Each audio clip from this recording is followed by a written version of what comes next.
Pembina mental prajurit bangsa, mengemban tugas mulia, menempa ujung tombak pejuang Indonesia. Binaka Wiratama, Pancasila Sabta Marga menjiwai kehidupan kami.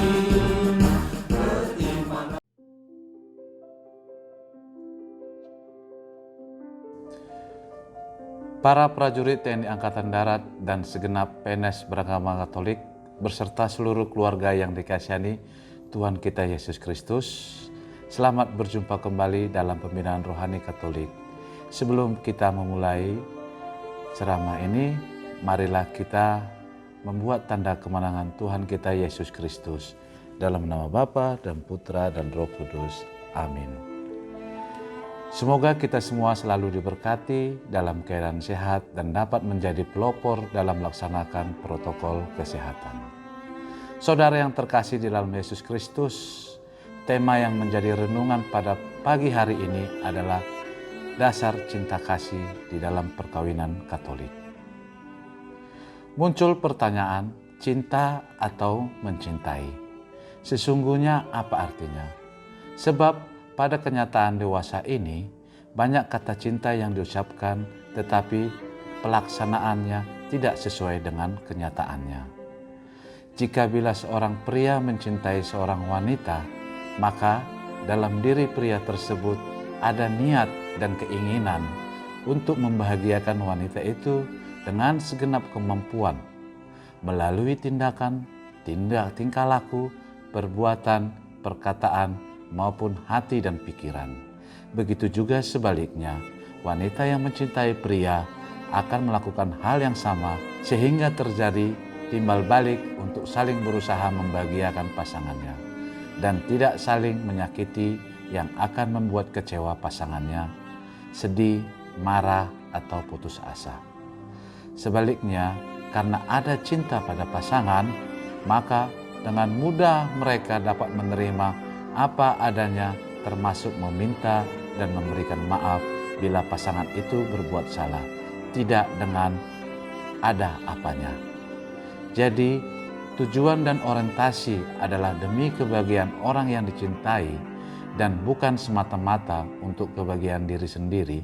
Sebab dalam kehidupan nyata, banyak orang yang merasa akan sangat berbahagia bila dapat mencintai pasangannya. Dalam 1 Korintus ayat 13 sampai dengan 4. Kasih itu sabar, murah hati, tidak cemburu, tidak memegahkan diri, dan tidak sombong. Inilah sebabnya Gereja Katolik merumuskan dasar perkawinan Katolik adalah cinta kasih, bukan berdasarkan bibit, bobot, dan bebet. Karena bila salah satu dasar itu berkurang atau hilang, perkawinan menjadi rapuh dan sangat berbahaya. Pada kenyataan pandangannya, slogan atau yang muncul dalam masyarakat kita juga sering melemahkan kehidupan perkawinan itu sendiri. Seperti kisah-kisah orang yang terkenal atau selebriti yang sering kawin cerai, sinetron yang tampilannya penuh perselingkuhan, tokoh agama atau politik yang tidak ternyata harmonis tapi tetap diakui dan dikagumi masyarakat. Padahal kita semua tahu negara akan kokoh bila masyarakat kokoh. Dan masyarakat yang paling kecil adalah keluarga. Jadi negara kita akan kokoh bila ada keluarga yang tangguh. Maka dapat dibayangkan apa jadinya bila masyarakat kita tetap beranggapan bahwa keluarga adalah hal yang kurang penting untuk diperhatikan keharmonisannya. Bila ini terjadi pada semua keluarga, hidupnya tidak akan harmonis lagi, penuh kecurigaan, kecurangan, iri dan dendam, sakit hati dan kecewaan. Menurut saya ini adalah contoh suatu ungkapan keputusasaan dan kecewaan karena tidak mempunyai dasar yang kokoh dalam perkawinannya. Maka dalam perkawinan semacam ini kita melihat ada rasa kurang percaya, curiga, cemburu, sakit hati, dendam, dan lain-lain. Apalagi pada saat kita mendengarkan suami kita akan diberangkatkan tugas keluar kota atau daerah jauh yang waktu yang cukup lama. Pasti suasana rumah tangga menjadi kacau. Bahkan ada yang berusaha agar suami tidak jadi dipindah tugas dengan menghadap ke atasan atau kepala. Bila tidak berhasil, maka pergi ke orang pintar. Bila tidak berhasil juga, maka akan pergi ke orang pintar untuk meminta jimat dan supaya suami tidak tertarik dengan wanita lain di dalam daerah penugasan. Hal ini tidak terjadi pada orang-orang Katolik karena dalam dasar perkawinannya jelas ada cinta dan rasa percaya diri terhadap pasangannya. Demikian besarnya, sehingga karena dasar perkawinan kuat, maka tidak akan muncul keraguan terhadap pasangan. Bahkan yang muncul adalah rasa percaya yang besar terhadap pasangan, sehingga dimanapun pasangan berada, dimanapun pasangan bertugas, harus terpisah untuk waktu yang lama, perkawinan tetap kokoh dan kuat.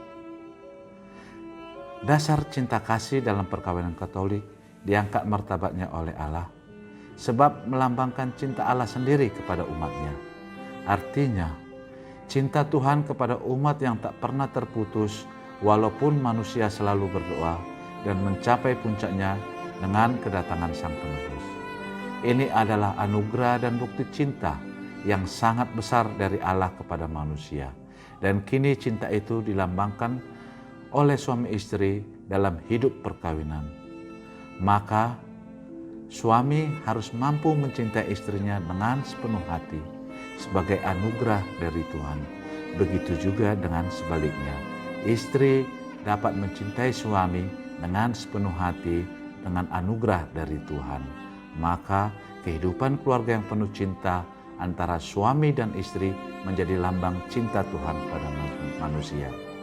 Marilah kita bagi yang sudah berkeluarga mencintai pasangan kita dengan sepenuh hati kita, sehingga kita menjaga keluarga kita menjadi harmonis, menjadi keluarga yang berkat bagi Tuhan dan bagi sesama kita.